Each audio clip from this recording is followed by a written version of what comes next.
eu vou aqui ter uma grande alegria de conversar com um grande brasileiro, meu amigo, admiro muito e tenho um enorme prazer, mas ele não imagina o prazer que eu tenho de conversar com esse cidadão que conhece o Brasil, os brasileiros, que é corajoso, que fala o que tem que a gente tem que ser falado mesmo.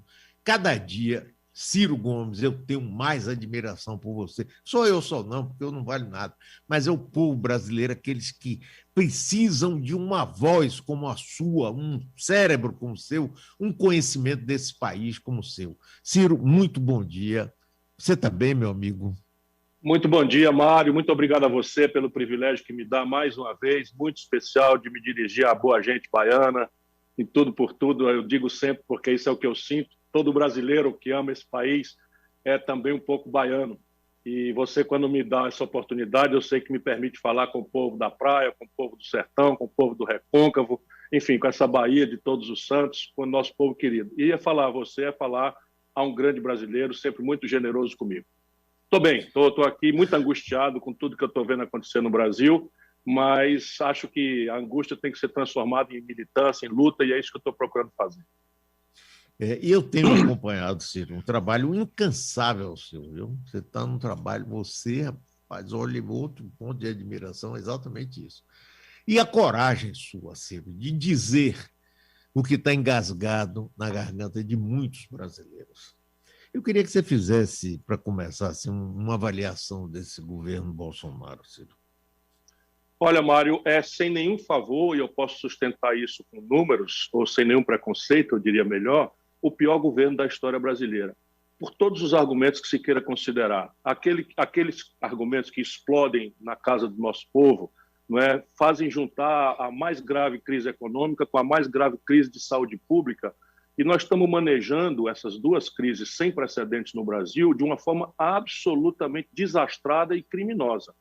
Veja, deixa eu lhe dizer aqui, a Bahia como Fortaleza, a Bahia como Ceará, o Salvador como Fortaleza, nós estamos vivendo uma segunda onda e faz 34 dias que a média de mortos no Brasil passa de 1.000 por dia. No mundo inteiro, a Covid-19 está arrefecendo, está diminuindo a intensidade. Por quê?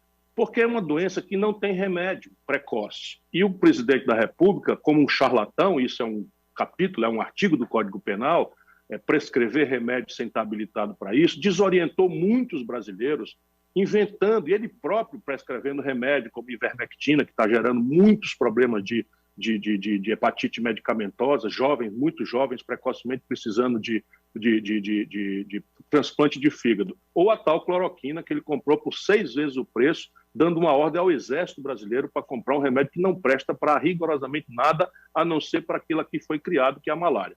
Não tendo remédio, só tem uma saída, é a vacina. Pois bem, que o brasileiro baiano saiba, e esse é o meu dever, eu não tenho vamos dizer, rabo de palha, meu patrão é o povo brasileiro, que o brasileiro saiba, eu tenho os ofícios, em agosto do ano passado, agosto, a Pfizer já tinha dominado o princípio ativo da vacina e ofereceu, por um ofício, quer dizer, um papel oficial, ao mundo inteiro essa vacina para planejar a produção. E destacou para entregar em dezembro passado para o Brasil 70 milhões de doses. Pois bem, Mário, eles mandaram ofício em agosto, mandaram ofício em setembro, mandaram 2 ofícios em outubro, e o Bolsonaro, o governo Bolsonaro, com esse Palermo que ele botou, um general da ativa, só um país que foi levado à breca, admite, na pior crise de saúde pública, botar um camarada que não entende absolutamente nada de saúde, tendo trocado de ministro 3 vezes. Então, eu estou falando claramente por que o governo Bolsonaro é o pior da história. Pois bem, o Brasil está na ponta final da fila da vacinação. Só para você ter uma ideia, o Chile, que é mais pobre do que nós, aqui vizinho, já vacinou 14% da população. O Brasil não inteirou 3% e já estão faltando as vacinas em Salvador e no Ceará e no Brasil como um todo, porque simplesmente nós entramos num jogo de ideologia em que os princípios ativos da vacina, por regra, vêm da Índia e da China. E o Bolsonaro arrumou uma confusão, ele e seus familiares, boçais e bandidos, arrumou uma confusão diplomática, de maneira que o Brasil está na ponta final da fila. Isso são dezenas de milhares de pessoas que podiam suas vidas serem salvas, que estão morrendo e vão morrer ainda. Essa semana nós vamos inteirar 250 mil pessoas. Na economia, naquilo que explode na casa do povo. Veja lá, a pior taxa de desemprego da história do Brasil. São 14 milhões de pessoas, em números redondos, desempregadas abertamente. Só que nós temos aquilo que o IBGE chama de desalentado. O que é o desalentado? É o camarada que desistiu ou não pode mais procurar emprego, inclusive por conta da pandemia. Sabe quantos são? 6 milhões de brasileiros. Some com 14 milhões, dá 20 milhões de pessoas que hoje amanheceram, pode estar nos ouvindo aí no ônibus, não é? Pedir ao trocador para pular a catraca, porque não tem mínimo para pagar uma passagem para sair para procurar emprego. Aí, naqueles que estão se virando, aqueles que estão aí se sacrificando, nós temos pela primeira vez na história do Brasil a maior quantidade de pessoas sadias para o trabalho empurradas para a informalidade, se virando aí nas motocicletas para ganhar R$5 nas madrugadas, correndo para cima e para baixo, levando comida nas costas, quando provavelmente no bucho seu e da família não tem nada de comida, né? Nessa coisa dos aplicativos e tal. Isso quer dizer o seguinte, o Brasil está com 49%, metade quase da população, fora o desemprego, sem nenhuma proteção. Um garoto desse cai, um pai de família cai numa moto, se rela todo, vai bater lá, não tem um seguro, não tem absolutamente nada. É um novo escravo que é a economia do seu Paulo Guedes para o Brasil. Pois bem, esse conjunto e a renda do povo, por causa disso, está caindo.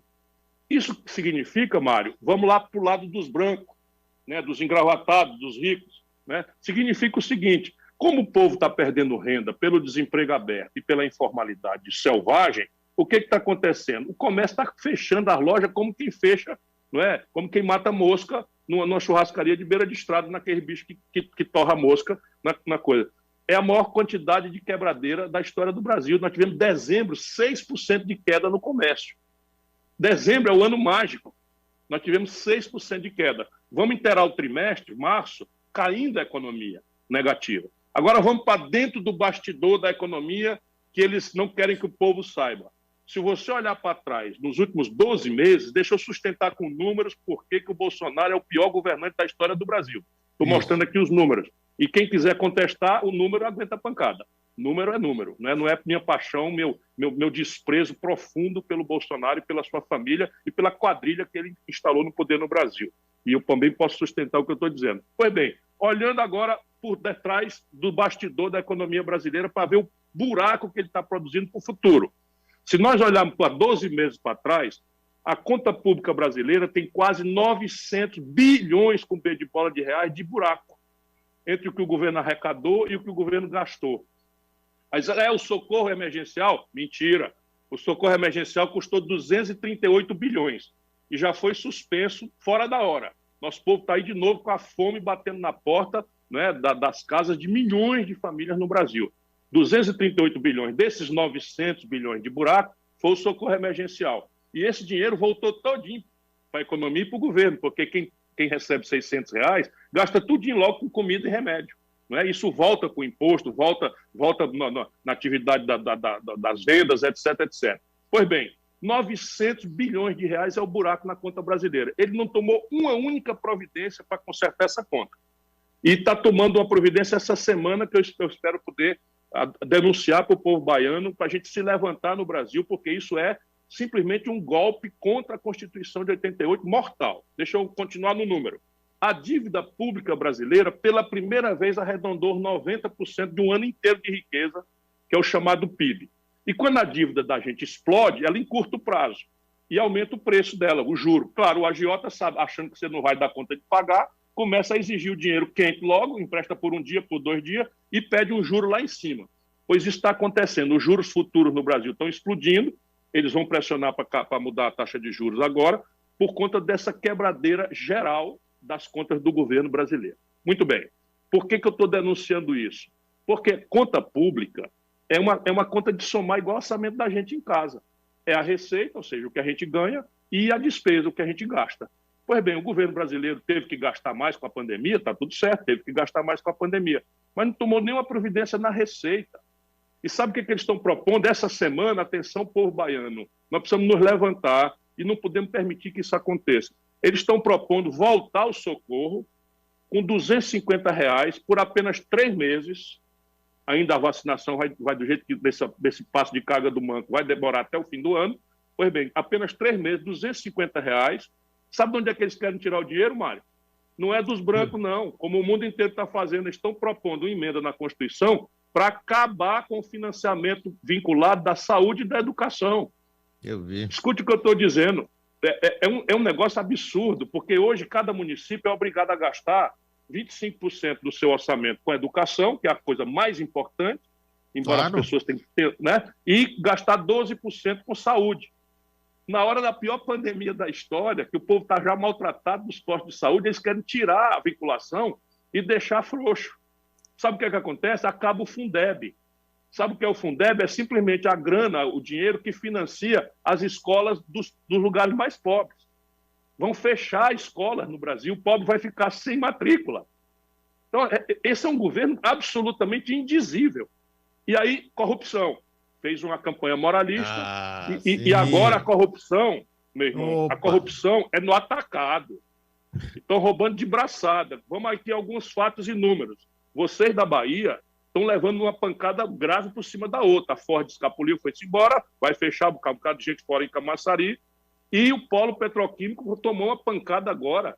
Eles venderam a Landulfo Alves, a primeira refinaria do Brasil, por 1 bilhão e 650 milhões. Uma refinaria dessa, para fazer, precisa gastar 8. Ou seja, venderam por um quarto do preço que gasta para fazer uma refinaria. E o fluxo de caixa dela garante que ela vale o dobro.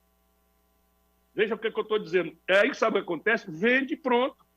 O empresário estrangeiro, sem ninguém saber como é que foi apurado esse preço, e simplesmente estão fazendo isso com o Brasil, vender a BR Distribuidora por um quarto do preço que ela tem. Eles pegaram a carteira de haveres do Banco do Brasil, 3 bilhões de reais de créditos que o Banco do Brasil tem, e venderam para um banco particular chamado BTG. Esse G é de Guedes. O Guedes foi fundador desse BTG. Esse G aí é de Guedes. Pois bem, pega 3 bilhões de ativos do Banco do Brasil, as contas do Banco do Brasil para receber, e venderam por 300 e poucos milhões para o BTG, seu Mário Guedes. Venderam um ativo de 3 bilhões para um banco particular, sem licitação, por 300 e poucos milhões de reais. Veja, é uma roubalheira. Pegaram os gasodutos da Petrobras, é uma empresa chamada TAG, ninguém nem sabe. Todos os oleodutos, os gasodutos, que é um meio de transporte de gás e de gasolina e de óleo diesel, venderam para um pool de bancos, e na hora que venderam, Mário, entregaram um contrato de aluguel, porque só quem pode usar é a própria Petrobras, então ela vendeu um negócio que só ela usa e entregou para o comprador um contrato de aluguel cujo valor de 3 anos paga o que o comprador pagou pela empresa. É uma roubalheira que você não tem ideia. Eu estou chocado com o que está acontecendo no Brasil. Agora, Ciro, isso tudo acontece é o seguinte: ontem o Superior Tribunal de Justiça anulou a quebra de sigilo de Flávio Bolsonaro, né? A gente vê a pizza, rapaz, imensa que está se criando aí com a ajuda do judiciário. O presidente deu aquela metida lá na Petrobras, caiu mal para o pessoal do mercado, chamado mercado que sustenta ele. Então, ontem ele fez duas gracinhas. Chamou uma solenidade lá meia boca e elogiou Guedes e foi pessoalmente ao Congresso levar uma medida provisória para privatizar a Eletrobras. Quer dizer, você vê, ele bateu no pessoal do mercado e de Guedes, depois deu uma soprada. E aí, a gente vai ficar nessa avacalhação, Ciro? Veja, o velho Rui, grande baiano, né, grande brasileiro, Rui Barbosa, né, disse certa feita que o judiciário é o poder que mais tem faltado à República.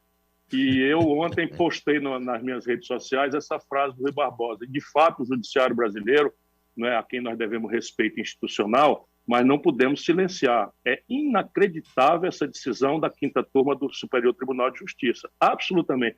E guarda linha com uma coisa extremamente constrangedora, que é a ideia de que a lei brasileira hoje é uma opção para acordos políticos. Então, prende um energúmeno, né, um boçal, que estava propondo bater nos ministros do Supremo, etc., etc., eu acho que em linha com o melhor direito, e no dia seguinte, né, rasga uma coisa que é uma evidência.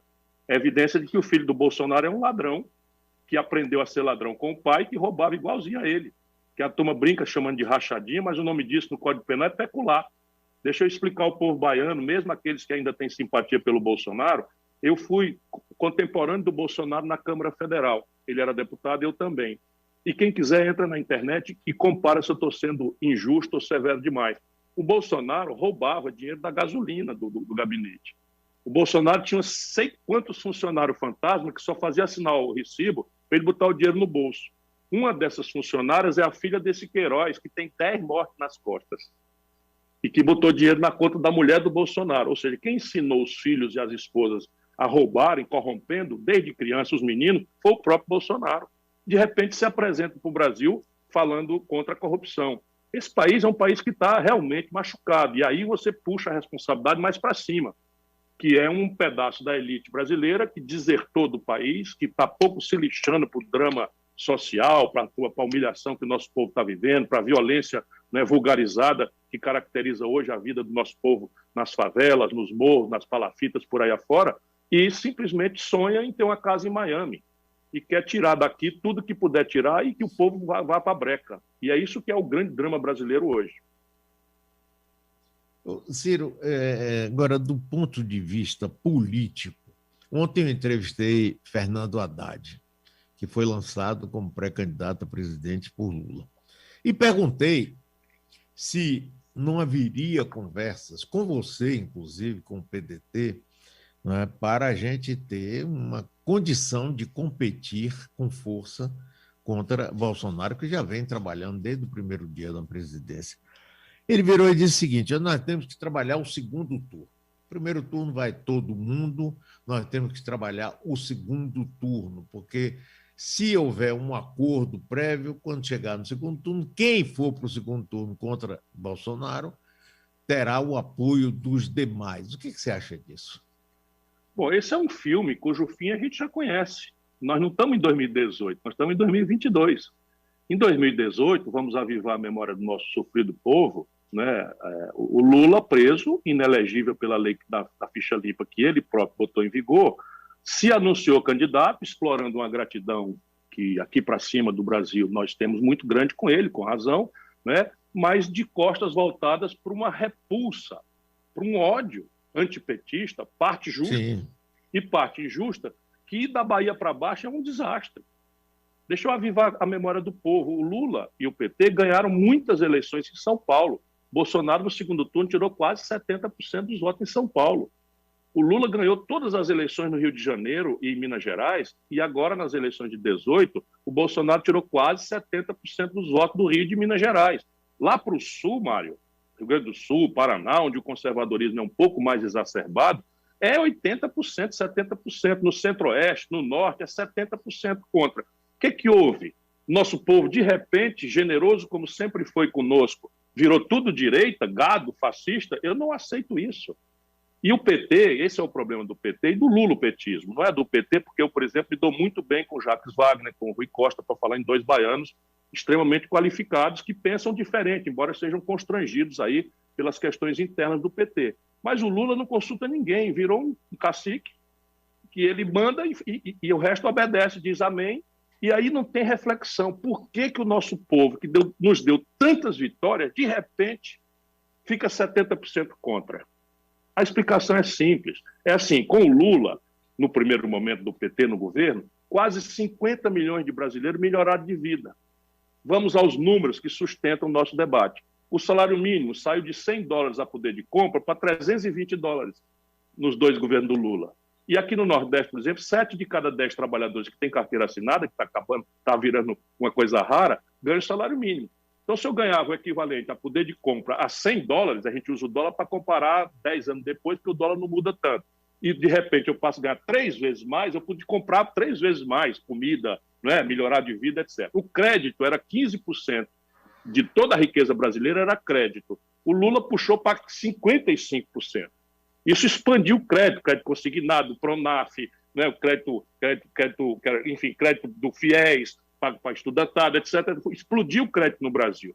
E a consolidação daqueles caminhos de transferência de renda, que são caminhos neoliberais. Tá? Aí o Bolsonaro agora fica popular quando dá socorro ao nosso povo sofrido, porque o nosso povo é tão generoso que diz obrigado por qualquer migalha que recebe, porque É muito fácil a gente de bucho cheio, tomando café hoje de manhã, né, direitinho, isso, ficar falando isso. da vida do povo. Mas eu não, meu coração bate na favela, no sertão, de onde eu venho. Eu venho do sertão do Nordeste brasileiro, onde eu fui criado, e eu vi a fome de perto. Não na minha casa, porque meus pais sempre se sacrificaram, nunca me faltou nada. Mas na minha vizinhança, meus colegas de classe, eu vi gente desmaiando de fome naquele dia que não tinha merenda escolar. Então eu conheço isso. Então repare, com o próprio PT, porque o Lula poderoso demais, popular demais, vaidoso demais, prepotente demais, dono da bola demais, o Pelé, que ele mesmo se define, botou a Dilma, que não conhecia nada do ramo.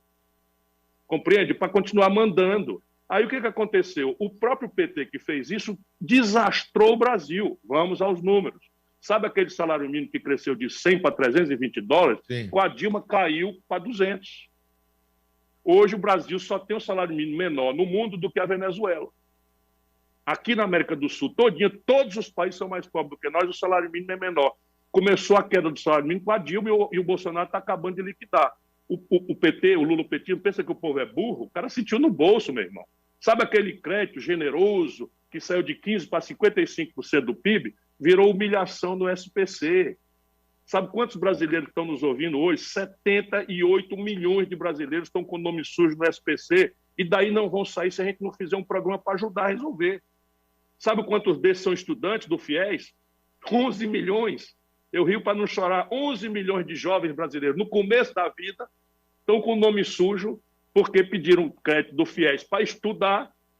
Esse dinheiro passou para empresários da educação e quebraram com a Dilma. Então, sem poder pagar com nome sujo no SPC. Sabe, esses créditos todos virou 70 milhões de inadimplência. Então, o que aconteceu? E a consolidação das políticas de transferência de renda muda o titular, a gratidão vai junto, como é justo. Não é? Embora as pessoas deviam saber que aquilo é obrigação de um Estado nacional que não quer que a fome aconteça. Mas as pessoas são gratas, são generosas. Então, veja, aqui no Ceará, eu acho que aí na Bahia também tem, que é a mesma cultura sertaneja, nós dizemos assim, quem dá e toma passa para o ladrão. Pois é o que aconteceu com o povo brasileiro. O povo brasileiro ficou com a sensação de que deram e depois tomaram. E isso eles nunca pararam para refletir. Agora, bote em cima dessa grande frustração, dessa reversão trágica de vida do povo, 50 milhões de pessoas que melhoraram de vida foram mandadas embora de volta para a miséria, para a pobreza, para a humilhação do SPC, etc. Aí bota em cima disso a Rede Globo e as grandes TVs brasileiras noticiando roubalheira todo dia. Isso. E assim, não, o Lula foi injustiçado. Eu estou lá atrás dizendo que o Sérgio Moro é um bandido, disse no seu programa muitas vezes, e agora todo mundo vai ver.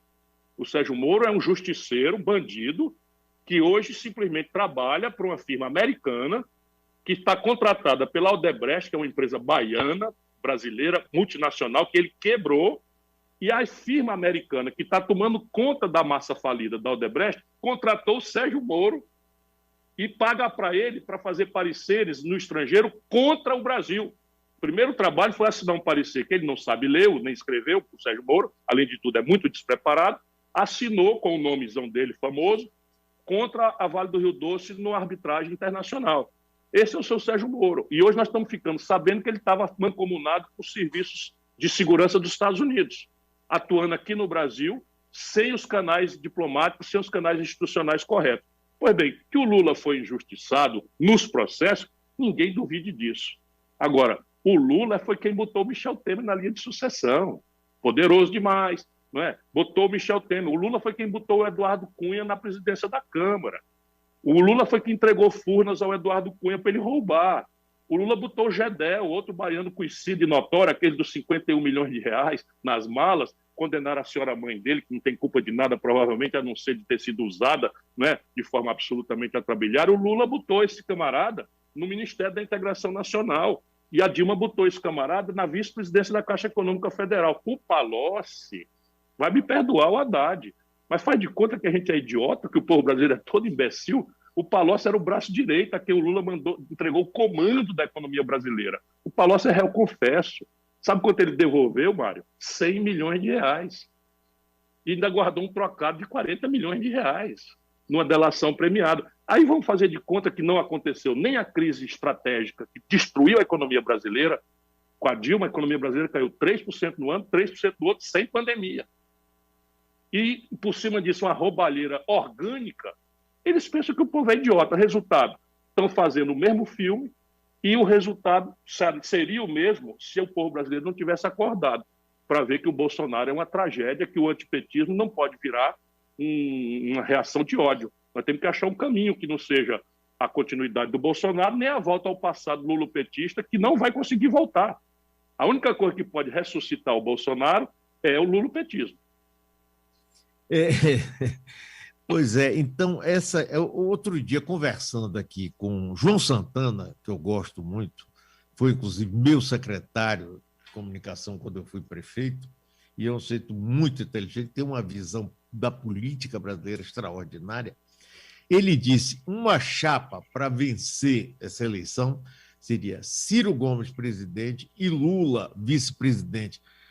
Puxando um pouco o que aconteceu na Argentina, que Cristina Kirchner saiu, mas ficou. O que você acha disso?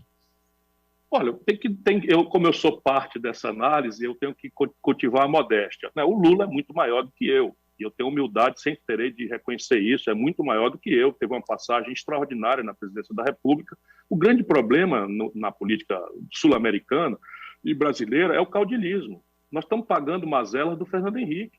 O Fernando Henrique assume com todas as vênias do país para fazer a mudança que nós precisávamos, já na esteira do Plano Real, que eu ajudei a fazer. Ao invés de fazer pelo país, faz por si mesmo, suborna votos e bota a reeleição. Então você vê o Bolsonaro não cuida de nada, nem da saúde, nem da economia, de nada, só cuida da família para cobertar a ladroeira que ele ensinou os menininhos a fazer, e as mulheres, não é? E de se reeleger. Esse é o desastre do Brasil. O camarada se elege, no dia seguinte a oposição não fala por cima da mesa, mas está trabalhando para destruir o cara, porque se ele acertar a mão, ou seja, fizer um bom governo, são 8 anos de mandato. E o Lula, mesma coisa, né? O Lula virou o caudilho, é o Maduro na Venezuela. É o Maduro na Venezuela, é a mesma coisa, é o camarada da Bolívia, o Evo Morales. O Evo fez um bom trabalho, que nem o Lula. Mas, de repente, reeleição, outra reeleição, e botar o pau-mandado dele e tal, atrapalhando o resultado. Ele acaba aperfeiçoando o antagonismo. Isso é a tragédia brasileira da política. A outra tragédia que explica por que o Lula é um gênio da política. O Lula sabia que o Bolsonaro ia ganhar a eleição, claramente, e preferiu que o Bolsonaro ganhasse a eleição do que eu. Por quê? Porque ele imagina, no primeiro passo, que os critérios que os políticos fizeram para distribuir os bilhões de reais do fundo partidário e do fundo eleitoral é quantos deputados o camarada tem. Então, o que acontece hoje? Ninguém dá mais. Os políticos, por média, não estão pensando no Brasil, nem tem discussão ideológica. Você vê o PSL que lançou o Bolsonaro, não existia, de repente faz 50 deputados, bota a mão em 500 milhões de reais. Por eleição. Por eleição. 500 milhões, meio bilhão de reais que falta aí para o povo comer, vai para fazer campanha política. Percebe? Então, o PT também perde a eleição, mas faz 50 deputados. E essa é a tragédia do Brasil. Ninguém está pensando lá em cima, especialmente o lulopetismo, pelo contrário. Eu tenho a sensação de que o Lula hoje tem um certo ódio ao povo brasileiro, porque na cabeça de caudilho dele, quando ele foi injustiçado, e eu acho que ele foi injustiçado na forma do julgamento, não que ele seja inocente, mas a forma do julgamento hoje, para mim, está claramente, como eu disse lá atrás, eu sou professor de Direito, como um amigo sabe, pois bem, o Lula imaginava que o povo brasileiro devia ter descido lá em Curitiba, quebrado tudo e levado ele para o poder, Lula primeiro e único, não é? E isso não aconteceu. E ele hoje está tomado, não sei se lucidamente ou inconscientemente, está tomado de ódio, de mágoa com o povo brasileiro e não quer nem saber. Né? Ah, então vocês não querem me defender, não? Vocês não vão me proteger, não? Então se ferrem aí para vocês sentirem saudade de mim. Essa é a mórbida posição dele hoje. Você acha que tem... Você falando nisso, Ciro, eu estou conversando aqui com esse grande brasileiro que eu tenho profunda admiração e não nego claramente assim. Você falando aí, me lembrei de Jânio Quadros, rapaz, que renunciou em 61, 25 de agosto, achando que o povo iria dizer: esse Congresso é uma merda, vamos lá quebrar tudo, e volta aqui ele com um caudilho, porque ele tinha sido eleito com uma votação super expressiva. Você vê alguma relação, né? Mas é completa. Isso é um traço de personalidade do caudilismo, que é uma relação, não é, paternal, né, em que o grande pai toma conta dos filhos idiotas. Então, é o avesso da democracia. Mas isso é um traço da cultura política latino-americana. O Jânio Quadros, sem nenhuma dúvida, era esse mesmo modelo. E a renúncia dele hoje é típica, é histórico, há muitos depoimentos testemunhais de que ele imaginava que, ao fazer a renúncia, os militares não iam aceitar que o Congresso processasse a renúncia e chamariam ele de volta com plenos poderes de ditador. É a mesma coisa que está acontecendo. Olha o que justifica, pelo amor de Deus. Meu irmão, raciocine comigo. Raciocine comigo. O Haddad foi prefeito de São Paulo. Prefeito de São Paulo agora. Ele foi eleito em 2016, não, em 2012.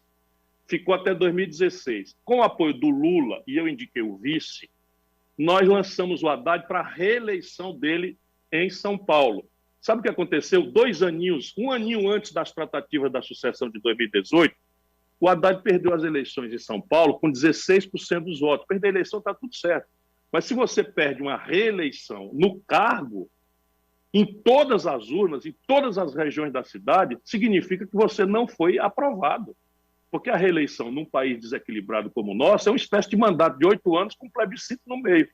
Ele perdeu com 16% dos votos. Esse é o homem que o Lula chama para ser candidato a presidente dessa república. Percebe? Como é que se explica isso? É porque o Lula não quer que surja dentro do PT ninguém que tenha personalidade. Então, ele agora deu uma frase que é o seguinte, é típica dele. Ele fala, eu estava brincando, mas eu disse que a Dilma nasceu para ser mandada, não sabe mandar. Isso é ele. Eu conheço o Lula há 40 anos. Isso é ele. Ele disse isso. Eu disse brincando, mas ele disse, a Dilma nasceu para ser mandada, não sabe mandar. Ora, ele botou lá para isso. Botou lá para continuar o caudilho mandando e tal. Só que a Dilma tomou gosto do negócio. Isso. Tanto que eu já entrevistei ele, Ciro, e perguntei a ele, vem cá, no seu script, no seu roteiro, não era Dilma fazer 4 anos e você voltar? Ele disse, você queria voltar? Queria. Agora, claro. Dilma não abriu espaço, ele ficou sem jeito e foi esse desastre que a gente viu. Outra Dizia coisa, o velho Aureliano Chaves, espelhado na sabedoria do grande povo mineiro, que a esperteza, quando é grande demais, cresce e engole o dono. Pois é, Aureliano, bem lembrado, grande figura brasileira, viu? Só que quem está pagando amargamente esse pato não é o nosso povo. Pois é. E eles querem repetir o filme. Então eu vou fazer o diabo que esteja ao meu alcance, vou me devotar inteiro a construir uma saída em que a gente interrompa essa tragédia do Bolsonaro, claro. Mas não volte à tragédia lulopetista, porque isso acaba destruindo o Brasil. Né? Essa nova configuração do Congresso Nacional, e aí, como é a sua análise sobre isso? Enfim, eu sou dublê de cientista político e operador da política. Eu vou fazer aqui uma de cientista político ao meu estilo. Quem governa o Brasil centenariamente, com poucos lapsos de exceção, é uma aliança conjuntural entre plutocratas e cleptocratas, explicando para o nosso povo. Plutocratas, né, só para o nosso povo, plutocratas é o governo dos ricos. Então você tem o baronato brasileiro que faz jantares. Em São Paulo são 5 bancos que controlam 85% de todas as transações financeiras do Brasil. 5 bancos. Isso é a pior proporção do mundo. Aconteceu aí durante o lulopetismo. Não foi o Bolsonaro que produziu. O Bolsonaro quer reduzir isso a 3, porque quer vender, está espartejando o Banco do Brasil e a Caixa Econômica. Ainda são os 2 que a gente pode tirar do cartel e fazer competição para desconto de duplicata de um comerciante não ser tão abusivamente alto em tempos de juros negativos no mundo inteiro. Então, o baronato brasileiro não tem voto. Esses ricões, eles não têm voto. Então, eles precisam pegar carona em momentos de popularidade obtidos por outras razões. Collor, não é? Era o moralizador, picareta, como a gente conhece de longa data, tinha sido prefeito de Maceió, imoral, tinha sido governador do Alagoas, imoral, e esse baronato, os super ricos, empacotaram o Collor como o cara que ia moralizar o Brasil, porque a onda era contra a corrupção do governo Sarney, e ele era o jovem caçador de Marajá e tal. Então, isso é o comportamento do baronato. Eles agora estão empacotando o Luciano Huck e o Moro, para ver se pega carona, né, na popularidade de animador de auditório da Globo, de um, e no justiceiro do outro e tal. Os 2 vacilões estão aí, né, duvidando se vão ser ou não, porque sabe que quando descer aqui para a arena, nós vamos nos agarrar aí na frente do povo, civicamente falando, claro. Né? Então, o outro lado é o cleptocrata. Clepto é o sufixo, é o prefixo de ladrão. Né? Aqui é ladrão lato sensu, é fisiologia, clientelismo, etc.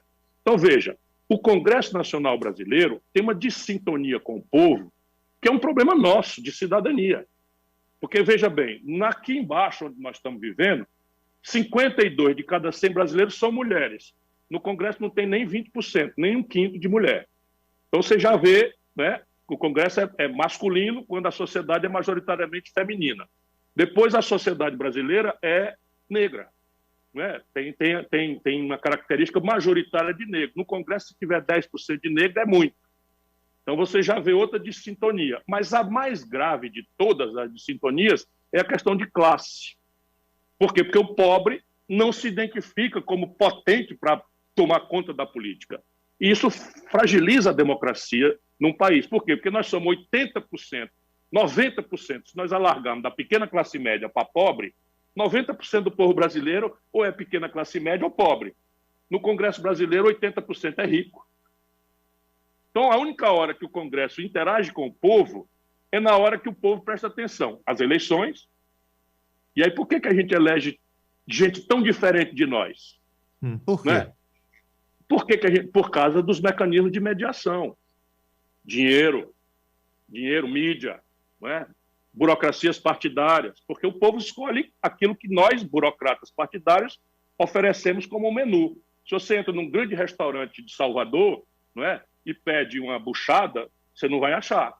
Tem que vir para o Ceará como pedir uma buchada. Você vai aí comer uma muqueca a melhor do mundo. Ok. Por quê? Porque o cardápio só oferece aquilo. Então, os partidos acabam fazendo. E agora com esse drama. Eles fizeram a regra, quando o moralismo do lavajatismo, do morismo, né, entupiu o povo de ódio com relação à corrupção, eles passaram uma molecagem. Qual é a molecagem? Acaba com o financiamento privado e faz com que seja dinheiro público que vai pagar. Qual é o critério de distribuir dinheiro público? A quantidade de deputados.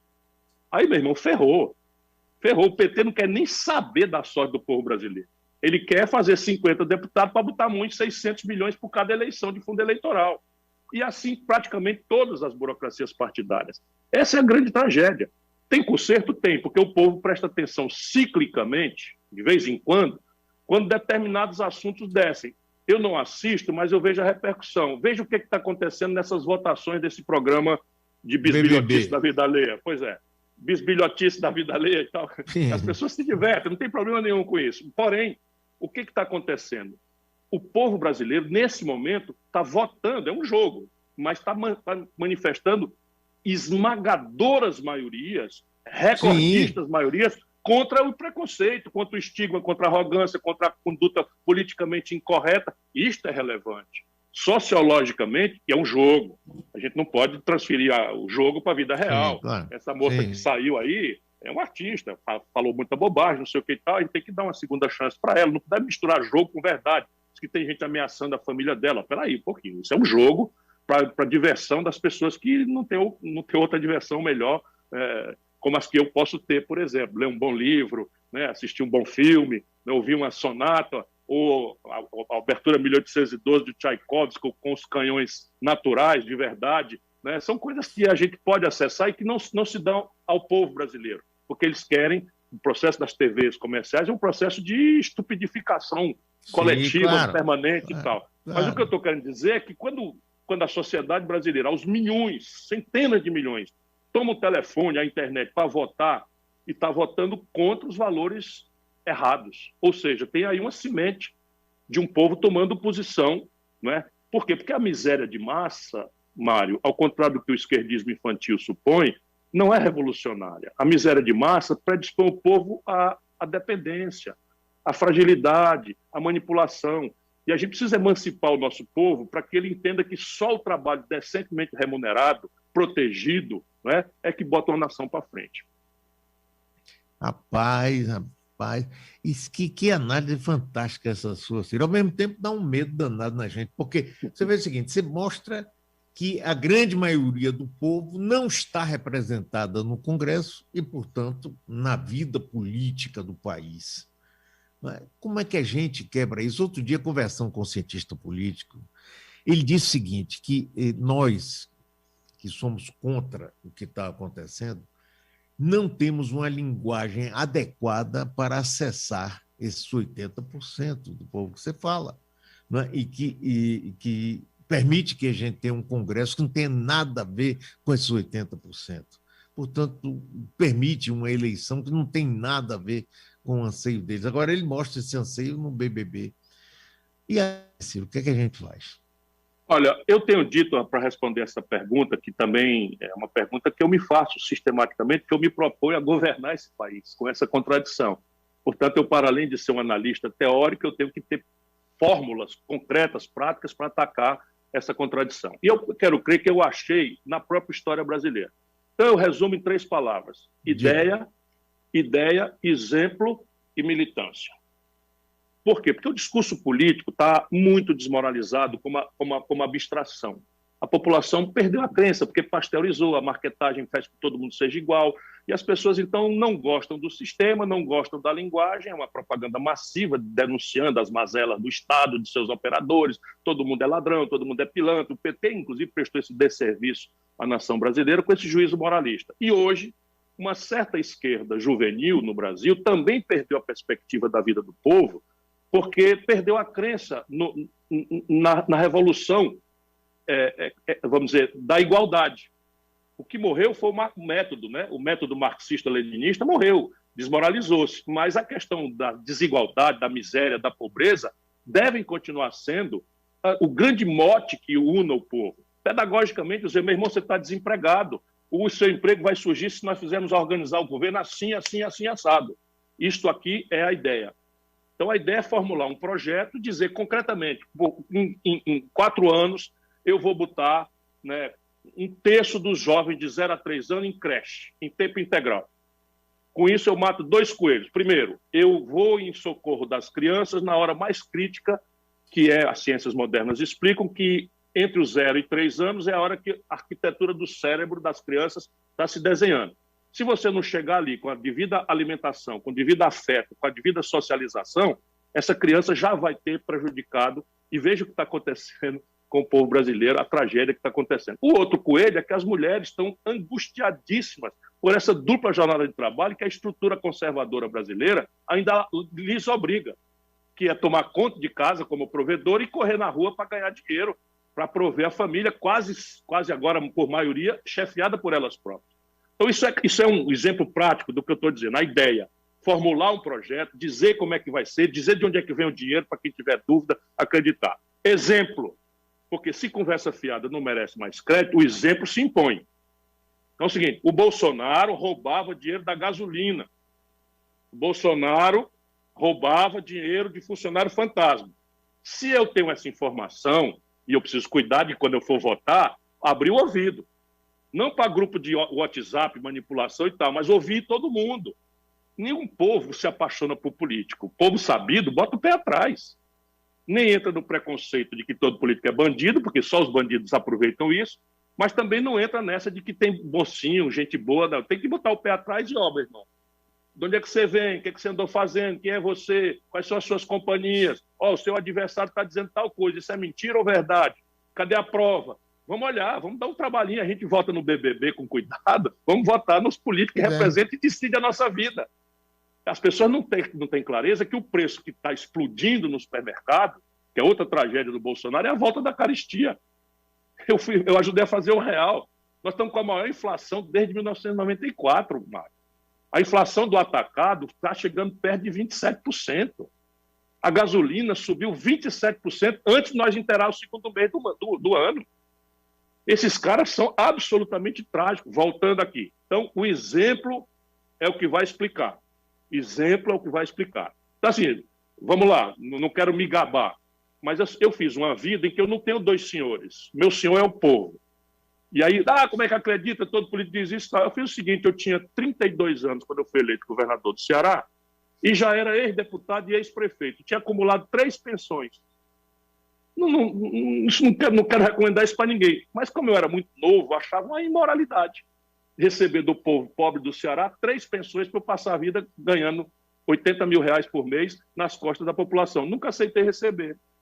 Eu era garoto, 32 anos, posso chamar de garoto, 32 anos, agora que eu tenho 63, não fui morar no Palácio. Percebe? Então, essa é a minha biografia que eu ofereço como exemplo. E aí ganhei o Prêmio Mundial de Combate à Mortalidade Infantil, o Ceará tem a melhor educação do Brasil. Então, me apresenta aqui meu currículo. É o exemplo, tá certo? As pessoas dizem que eu sou agressivo. Tem que olhar se eu sou muito agressivo, se eu alguma vez abusei do poder. Tem que olhar. Né? Muito agressivo, bocão. Ok, vamos olhar. Isso é o que meus adversários dizem. Então, tem que olhar o que o meu adversário diz. Então, será que o governante que eu tive, perdi a serenidade, abusei do poder? Nunca aconteceu. Sabe, em 40 anos de vida pública, nunca respondi por nada, nem para ser absolvido por esses abusos aí, né, de Ministério Público, de Polícia Federal, agora infiltrada de bolsonarista boçal. Veja onde nós chegamos. Uma delegada de polícia manda para o Bolsonaro, manda para o Moro e para o Deltan Dallagnol, esses fascistinhas, manda para ele um depoimento de uma pessoa que não deu depoimento. Pois é, rapaz, eu vi. Um delegado da Polícia Federal. Mas onde é que nós estamos? Se um delegado da Polícia Federal pode fazer isso e sair impunemente, meu irmão, é melhor pedir asilo político, sair daqui, porque não é possível. Enfim, mas não vou ficar aqui, não é? E já disse o que eu faria se eu fosse arbitrariamente perseguido. E a militância? Então, a ideia, um projeto que explique para as pessoas o problema, diga a solução, estabeleça meta, objetivo, diga de onde vem o dinheiro, e as pessoas precisam ver isso. Quais são as suas prioridades? A lambança, porque o pastor fala bonito, porque o bicho é meganha, porque... Para com isso. Para com isso. Você pega um meganha, né, com 90 punições na polícia e virar deputado, meu irmão, vai pagar. Percebe? Porque ele vota que nem cuspir para cima. Não tem erro. Cuspir para cima vai cair na sua testa. E isso, infelizmente, por bem e por mal. Se você elege bem, tem de volta o bem. Né? E você veja aqui, o Ceará, por exemplo, faz 30 anos que não fala em atraso de funcionarismo. Repõe o salário dos funcionários, está com um investimento maior do Brasil proporcionalmente, está aqui do lado do Rio Grande do Norte, está quebrado. Se o céu é o mesmo, o chão é o mesmo, o povo é igual, qual é a diferença? A política. Ciro, eu queria ouvir sua opinião agora sobre o seguinte. Um cientista brasileiro, franco-brasileiro, psiquiatra Carlos Parada, começou uma campanha para quebrar a patente das vacinas. O raciocínio dele é o seguinte: a humanidade toda está em perigo. E a gente não pode permitir que 5 empresas, ou 6, seja o que for, e financiadas, inclusive, para descobrir essa vacina, continuem ganhando fortunas e estabelecendo preços absurdos para uma população que não vai ter o dinheiro suficiente para pagar por isso. Então, ele batalha e luta, e eu pergunto a sua opinião sobre isso. Paulo Paim, senador do Rio Grande do Sul, já entrou com um projeto no Senado para o Brasil participar da quebra dessas vacinas, que, aliás, quando a Índia e a África do Sul entrou com essa ideia, o Brasil, seguindo o Trump, com esse cidadão que é o ministro das Relações Exteriores, que é uma tristeza ver isso, votou contra. Aí eu quero sua opinião. O que é que você acha? Devemos lutar para quebrar as vacinas? Sem nenhuma dúvida, sem nenhuma dúvida. Deixa eu dizer de novo para a gente sofrida da Bahia, do nosso interior e aonde chega a metrópole. Não tem saída para essa pandemia, não existe tratamento, né? E o isolamento social tem limites, porque muita gente não pode ficar, você imagina.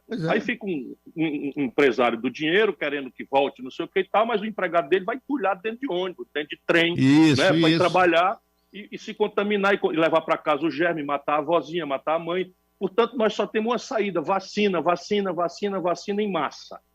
O que está acontecendo? Você pode ir pelos caminhos naturais, e o Bolsonaro torpedeou todos os caminhos naturais. O primeiro caminho natural, ali em agosto, eu vou repetir, estavam se oferecendo aos países para planejar a escala de produção, quantas doses eles queriam para entregar em dezembro, para entregar em janeiro, para entregar em fevereiro, porque 7 bilhões de pessoas precisam ser vacinadas no planeta Terra.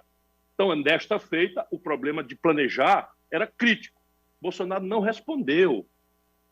O Bolsonaro não... Atenção, você que perdeu sua mãe, que perdeu seu filho, o Bolsonaro não respondeu aos ofícios.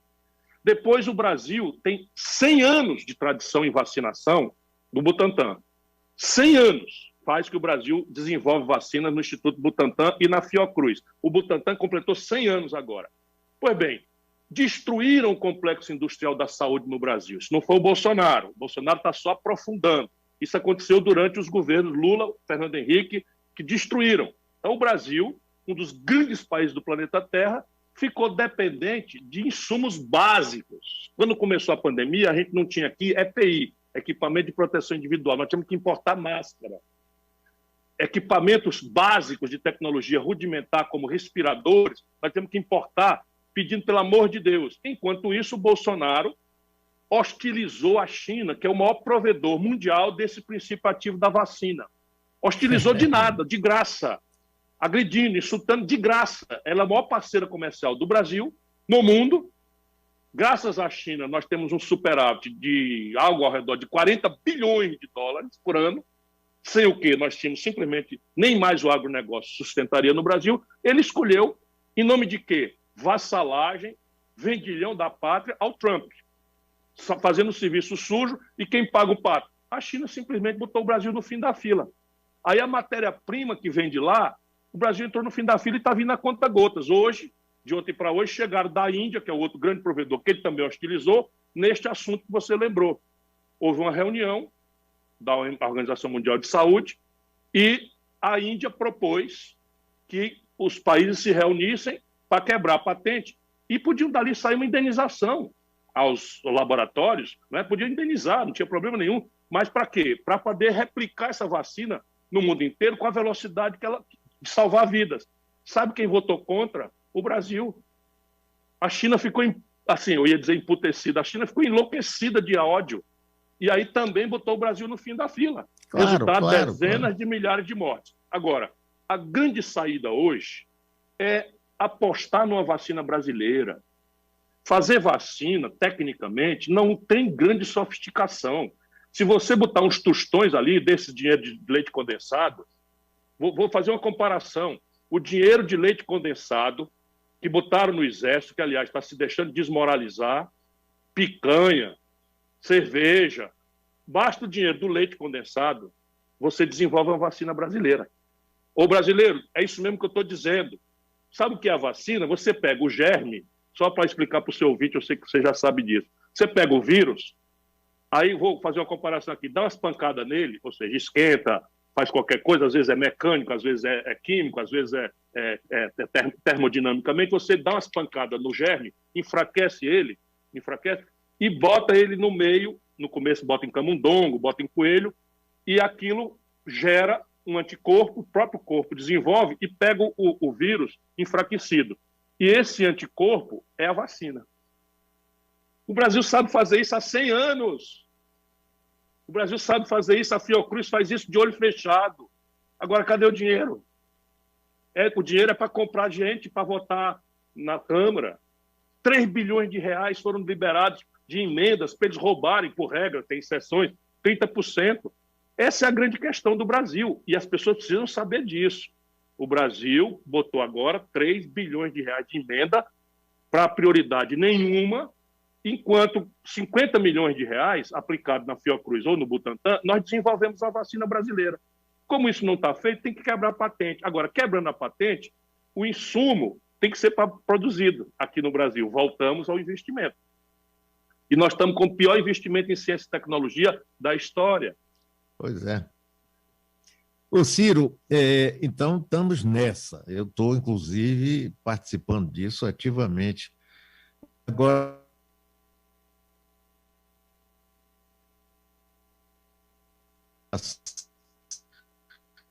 no próximo. Que foi? Houve algum problema na internet minha dele? Houve, mas eu estou lhe ouvindo agora. Sim. A ACM Neto poderá ser um parceiro seu? Eu gostaria muito.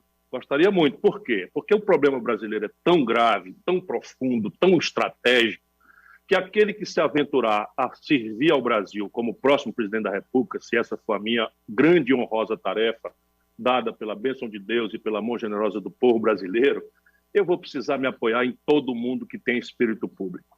O Brasil não cabe num gueto de esquerda, muito menos essa esquerda identitária que afronta a moral popular, que afronta a religiosidade do nosso povo, e a gente precisa respeitar o nosso povo como ele é.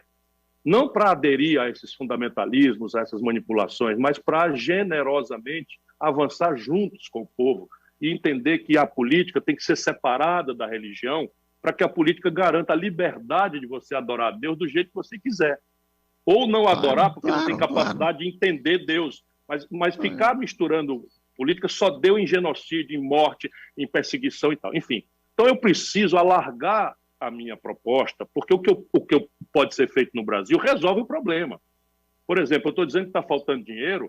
Se o Brasil fizer, agora, criar dentro de 3 meses, ela pode ser cobrada uma contribuição de 0,5% sobre os grandes patrimônios, 0,5%, metade de um em cada R$100, ou seja, 50 centavos por cada R$100 que os barões do Brasil têm, você em 3 meses estabelece uma contribuição, você arrecada algo ao redor de 70 bilhões por ano. Com 70 bilhões de reais por ano, você paga o socorro emergencial durante um período importante, sem tirar dinheiro da saúde e da educação, como, aliás, o mundo inteiro está fazendo. Não é? Então, eu tenho as coisas todas propostas, todas alinhadas, todas, enfim. A ideia de que você tem uma saída para o Brasil precisa se sustentar, porque na hora que eu for propor isso, eu preciso de metade mais um do Congresso Nacional. Percebe? E aí o ACM Neto é presidente do DEM. O DEM é uma federação de interesses. Eu não tenho ilusão nenhuma, conheço os atores todos.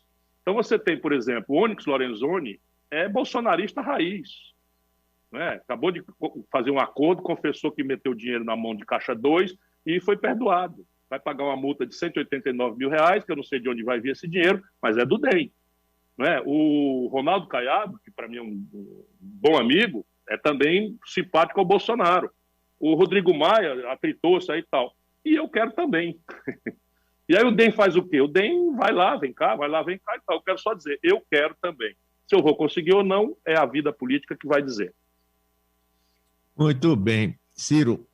Fizemos uma aliança aí em Salvador. Fizemos uma aliança aí em Salvador. Eu sei. Para a eleição de Bruno Reis. Reis, né? Pois é, Ciro, estamos há 1 hora conversando, eu gostaria de ficar 5 horas conversando com você e que você voltasse sempre a dar essa luz aqui para nós da Bahia. Isso é muito, muito, muito importante, viu? E eu quero agradecer muito, você sabe que eu me considero seu amigo pessoal, sou seu admirador. Muito querido. Seu eleitor, não escondo isso de ninguém, quem quiser gosta, quem não quiser faça o que queira. Não é? Estamos juntos e eu quero muito que você volte sempre, porque nos ilumina, rapaz. Você não pode, olha, esse velho aqui, eu vou fazer 77 agora, em março. Você não sabe como isso é importante para dar vida, para fazer com que eu acorde 6 horas da manhã, mesmo tendo dormido mal, para ser iluminado por você e outras pessoas que têm passado por aqui. Muitíssimo obrigado, Ciro. Meu abraço assim super afetuoso para você, viu? Um abraço muito apertado, meu estimado amigo. Que se cuide, eu sei que você está se cuidando. Você é um tesouro, não só para a Bahia, mas para o Brasil e para os seus amigos e admiradores, entre os quais eu me incluo. E que a gente baiana saiba, nós estamos passando muito mal bocado, muito mal bocado. A Bahia tem apanhado dobrado, né? Tem apanhado as crises do Brasil, mas essa pancada da Ford, essa pancada da venda da refinaria, eu entrei na justiça. É uma negociata de pilantra sem precedente. Essa venda eu entrei na justiça, eu espero, enfim, com pouca crença, mas vou lutar, enfim, mas que ninguém desespere. O Brasil tem terra, o Brasil tem riquezas, o Brasil tem gente, o que está falhando é a política, mas viva! A política pode ser resolvida pela mão generosa do nosso povo. Muito obrigado, Mário, muito obrigado a toda a gente querida da Bahia.